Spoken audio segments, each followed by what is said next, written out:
नमस्कार, मैं हूं डॉक्टर मंगलेश जायसवाल और आज मैं लेकर आया हूं आपके लिए कक्षा 12 का चैप्टर वंदना। इसमें हम गणेश वंदना पर चर्चा करेंगे, लेकिन उसके पहले आइए हम जीवन परिचय पर प्रकाश डालें। केशवदास ने इसकी रचना की है। तो विद्यार्थियों देखिए, हिंदी साहित्य के कवियों एवं आचार्यों में केशव का साहित्य विलक्षण एवं प्रभावशाली है। इन्हें रीति काल का प्रवर्तक माना जाता है। केशवदास के जन्म काल के संबंध में विद्वान एक मत नहीं है। आचार्य रामचंद्र शुक्ल के अनुसार इनका जन्म स्थान मध्य प्रदेश के निकट ओरछा में तथा जन्म काल सन 1555 ईस्वी एवं मृत्यु सन 1617 ईस्वी ओरछा नरेश महाराजा राम सिंह के दरबार में विशेष सम्मान प्राप्त था। नीति निपुण एवं स्पष्टवादी केशव की प्रतिभा बहुमुखी थी। उनकी रचनाओं में उनके आचार्य, महाकवि और इतिहासकार का रूप दिखाई देता है। विद्यार्थियों, आचार्य का आसन ग्रहण करने पर इन्हें संस्कृत की शास्त्रीय पद्धति को हिंदी में प्रचलित करने की गहन चिंता हुई, जो जीवन के अंत तक बनी रही। इनके पहले भी रीति ग्रंथ लिखे गए, लेकिन व्यवस्थित और सर्वांगीण ग्रंथ सबसे पहले इन्होंने ही प्रस्तुत किए। विद्यार्थियों, अनुप्रास, यमक और श्लेष अलंकारों के ये विशेष प्रेमी रहे। इनके श्लेष संस्कृत पदावली के हैं। अलंकार संबंधी इनकी कल्पना अद्भुत है। विद्यार्थियों, इनकी महत्वपूर्ण रचनाओं पर चर्चा करें। रसिक प्रिया, कवि प्रिया, रामचंद्रिका, वीर चरित्र, विज्ञान गीता और जहांगीर जस चंद्रिका आदि इनकी महत्वपूर्ण रचनाएं हैं। संस्कृत के प्रबोध चंद्रोदय नाटक के आधार पर विज्ञान गीता निर्मित हुई। जहांगीर जस चंद्रिका में जहांगीर के दरबार का बेहतरीन वर्णन है। जनश्रुति है कि रामचंद्रिका का सृजन उन्होंने गोस्वामी तुलसीदास जी के कहने पर ही किया है। विद्यार्थियों, एक और महत्वपूर्ण बात यह रही कि ये संस्कृत के प्रकांड विद्वान रहे। संस्कृत में गहन रुचि होने के कारण ये चाहते थे कि जो भी इनके आसपास का वातावरण है, वहां पर रहने वाले लोग भी संस्कृत में बात करें। यही कारण है कि इनके घर में काम करने वाले नौकर चाकर भी संस्कृत में ही वार्तालाप किया करते थे। तो आइए विद्यार्थियों, अब हम व्याख्या के पहले पद्यांश को एक बार उच्चारित करें। गणेश वंदना। बालक मृणालिनी ज्यों तोरी डारे सब काल, कठिन कराल त्यों अकाल दीहे दुख को। विपत्ति हरत हटी पद्मनि के पात सम, पंख ज्यों पाताल पेली पठवे कलुषि को। दूरी के कलंक अंक भव शीस शशिशम, राखत है के सोदास दास के वपुस को। साकरे की साकरे नि सन्मुख होत तोरे, 10 मुख मुख जो वे गज मुख मुख को। तो विद्यार्थियों, दो लाइन का अर्थ हम करेंगे। तो सबसे पहले, बालक मृणालिनी ज्यों तोरी डारे सब काल। बालक मृणालिनी, मृणालिनी मतलब कमल की डंडी, कमल लाल जिसे बोलते हैं। ज्यों तोरी डारे सब काल, कठिन कराल त्यों। कराल मतलब होता है भयंकर, भयानक। अकाल दीह दुख को, अकाल मतलब बुरा समय, दीह मतलब भारी, दुख को मतलब कष्ट।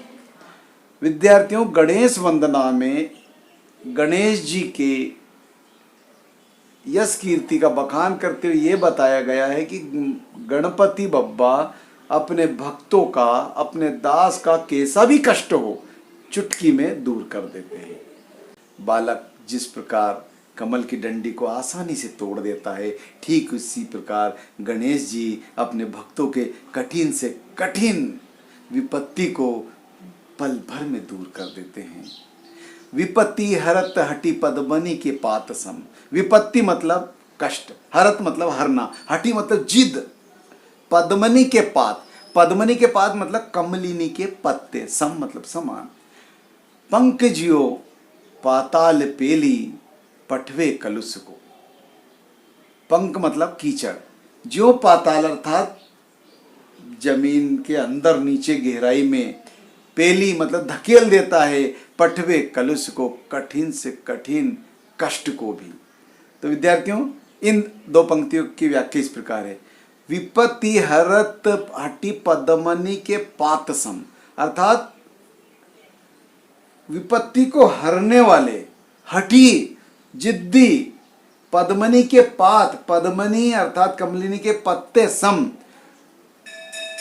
जिस प्रकार तालाब में खिला हुआ कमल का जो पुष्प है, पौधा है, उसमें जो पत्ते लगे होते हैं, उसकी विशेषता ये है कि पत्ते के ऊपर का जो सारा कीचड़ है वो उसको धकेल के तलहटी में पहुंचा देता है। ठीक उसी प्रकार गणपति जी अपने दास के, अपने भक्त के कठिन से कठिन दुख को नीचे धकेल के जमीन में पहुंचा देते हैं, अर्थात उनके कष्ट को निवारण कर लेते हैं, कष्ट को दूर कर देते हैं। पंक ज्यो पाताल, कीचड़ जैसे पाताल में, पेली पठवी कलुष को, पेली मतलब धकेलना, कलुष को, ठीक उसी प्रकार कष्ट को धकेल देते हैं। व्याख्या इस प्रकार विद्यार्थियों, जिस प्रकार कमल का पत्ता पानी में मिश्रित कीचड़ को नीचे धकेल देता है और ऊपर शुद्ध जल आ जाता है और पत्ता लहलाता है, ठीक उसी प्रकार गणपति जी अपने भक्तों के कष्ट रूपी कीचड़ को साफ कर देते हैं और उनके सारे कष्ट को दूर करके उनकी पूरी तरह से मदद करते हैं। इस तरह से यहाँ पर केशवदास जी ने इन दो पंक्तियों में गणपति बप्पा की भक्ति का परिणाम बताया है कि गणेश जी की वंदना में गणेश जी अपने भक्तों का कष्ट कैसे दूर करते हैं।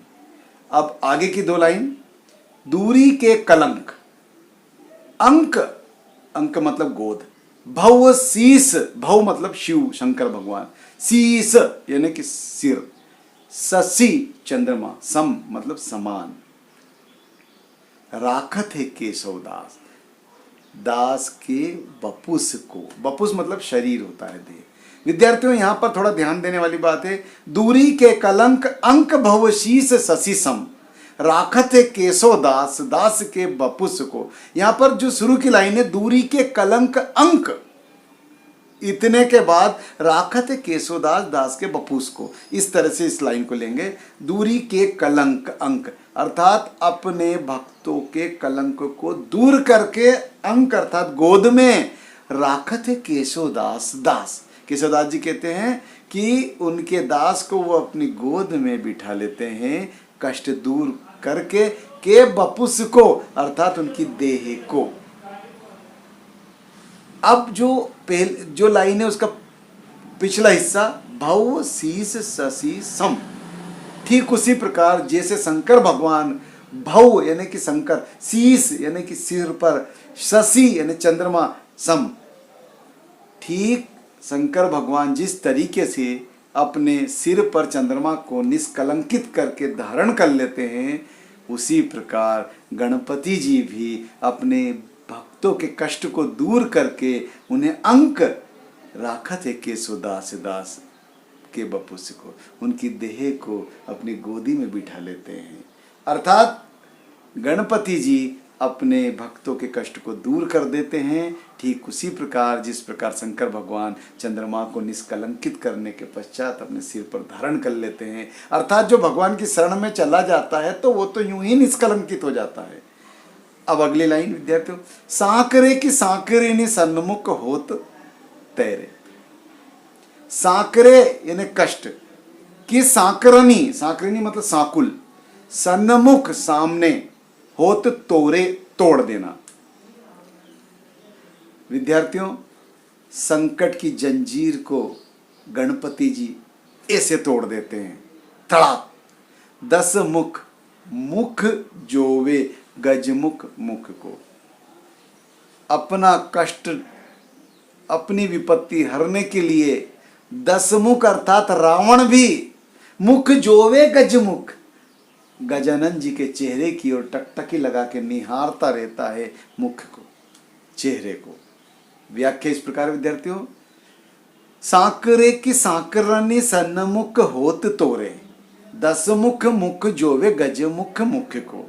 केशवदास जी कह रहे हैं कि कष्ट रूपी सांकल अर्थात जंजीर को चुटकी में तोड़ देते हैं। जैसे ही सम्मुख कहीं का विपत्ति आती है, ठीक अपने निवारण के लिए दशानन भी गणपति जी के ओर आराधना करता रहता है, उनको प्रसन्न करने के लिए उनकी भक्ति करता है, ताकि उसे भी किसी प्रकार की विपत्ति का सामना ना करना पड़े। तो विद्यार्थियों, अब इस पूरे चैप्टर की व्याख्या इस प्रकार है।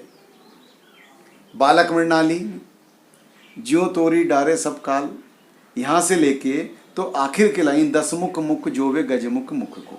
विद्यार्थियों, यदि आप कहीं कंफ्यूज रहें या कहीं आपको शंका हो, तो आप इस पद्यांश को सीधे सीधे परीक्षा में इस तरह भी लिख सकते हैं कि जिस प्रकार एक नन्हा सा बच्चा कमल की डंडी को पल भर में तोड़ देता है, ठीक उसी प्रकार गणपति जी भी अपने भक्तों के कष्ट को पल भर में दूर कर देते हैं और बड़ी से बड़ी विपत्ति को ठीक उसी प्रकार दूर कर देते हैं अपने भक्तों, अपने दास की। जिस प्रकार पद्मिनी के पात सम, पद्मिनी अर्थात कमलिनी के पत्ते अपने ऊपर विराजित कीचड़ को नीचे धकेल देती है और ऊपर स्वच्छ जल में ऊपर तैरती रहती है, ठीक उसी प्रकार गणपति जी भी अपने भक्तों के कष्टों को दूर कर देते हैं और उसे अपने सहलाते रहते हैं और उसका उद्धार कर देते हैं।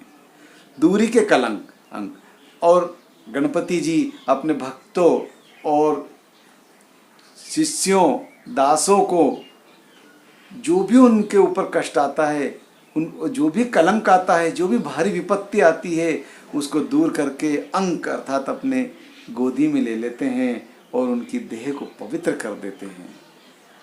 ठीक उसी प्रकार जिस प्रकार शंकर भगवान अपने सिर पर चंद्रमा को निष्कलंकित कर धारण कर देते हैं। सांकरे की सांकरिनी, और गणपति जी अपने भक्तों की कठिन से कठिन कष्टों को, जंजीर रूपी जकड़ को तोड़ देते हैं, दूर कर देते हैं। ठीक उसी प्रकार रावण भी अपने कष्टों के निवारण के लिए गणेश जी की वंदना नित्य प्रतिपल करता जा रहा है, ताकि उसे किसी प्रकार के कष्टों से सामना न करना पड़े। तो विद्यार्थियों, केशवदास जी ने यहाँ पर यमक, अनुप्रास, उत्प्रेक्षा, अलंकार का सुंदर वर्णन किया है और तत्सम शब्दों का भी प्रयोग है और यहाँ पर भाव व्यंजना भी है। गणेश वंदना बहुत ही सुंदर व्यवस्थित तरीके से केशवदास जी ने लिखी है। तो विद्यार्थियों, बस आपको यह इतना सा ध्यान रखना है कि केशवदास जी गणेश जी की आराधना करने वाले शिष्यों का उद्धार करने के लिए गणेश वंदना लिख रहे हैं और यहाँ बता रहे हैं कि गणेश जी अपने शिष्यों को कभी भी किसी प्रकार की विपत्ति में नहीं आने देते। जो भी भक्त उनका, जो भी दास उनका, उनकी आराधना या भक्ति करता है, उन्हें किसी प्रकार की कोई विपत्ति नहीं आती है। तो विद्यार्थियों, इस वीडियो में इतना ही। देखते रहिए अगले भाग में केशवदास जी ने जो इसी चैप्टर में, इसी अध्याय में सरस्वती वंदना लिखी है, हम उसकी व्याख्या करेंगे। हाँ, मेरे चैनल को सब्सक्राइब करना ना भूलें, बेल आइकन पर क्लिक भी कीजिए, शेयर भी करें, लाइक भी करें। धन्यवाद।